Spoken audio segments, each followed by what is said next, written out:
উৎপাদন পরিকল্পনায় রয়েছে তথ্যের ঘাটতি। এর সাথে পণ্য সরবরাহে অব্যবস্থাপনায় খাদ্য মূল্যস্ফীতি বাড়ছে বলে জানিয়েছেন বাণিজ্যমন্ত্রী।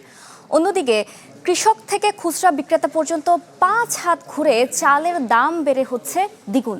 নিত্য প্রয়োজনীয় বেশিরভাগ পণ্যের সরবরাহ শৃঙ্খলে কয়েক ধাপ হাত বদলে বাড়ছে খাদ্য মূল্যস্ফীতি। সিডিপির গবেষণায় উঠে এসেছে এমন তথ্য। কখনো বৈরী আবহাওয়া, কখনো সরবরাহ সংকট, আবার কখনো কাঁচামালের প্রাপ্যতার অজুহাত, যে কোনো কারণেই বাজারে বেড়েই চলেছে পণ্যের দাম। সরকারের উচ্চ কর কমানোর কার্যক্রমও কোনো প্রভাব ফেলতে পারেনি বাজারে।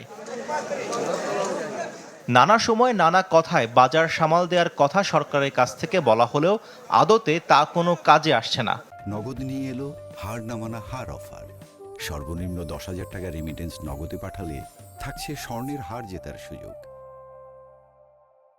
রয়েছে পরিকল্পনার অভাব, সাথে যুক্ত বাজারে অব্যবস্থাপনা। তাই পণ্যের দাম আসছে না নিয়ন্ত্রণে, বাড়ছে মূল্যস্ফীতি। তার মানে আমাদের এখানে ইনফ্লেশন পারসিস্টেন্টলি হাই থাকার একটা বড় কারণ হলো আমাদের লজিস্টিক কস্ট হাই। আপনি সারা পৃথিবীর যদি এভারেজ লজিস্টিক কস্টের স্ট্যান্ডার্ড দেখেন, জিডিপি 10%, গ্লোবাল স্ট্যান্ডার্ড 10%, আমাদের এখানে 16%। হ্যাঁ, আমাদের এখানে তো সমস্যা অনেক, মার্কেট অ্যাসিমেট্রিজ আছে। এখানে একটা ইনফরমেশন শেয়ারিং এর একটা আপডেটেড স্ট্রাকচার নাই, এই মেকানিজমটা নাই। অবশ্য ভোক্তার কাছে বেশ কয়েক হাত ঘুরে আসে যে কোনো পণ্য, তাই প্রতি স্তরে বাড়ে পণ্যের দাম। কাঁচা পণ্যের দাম 60 থেকে 110% বেড়ে যাওয়ার কথা জানায় গবেষণা সংস্থা সিপিডি।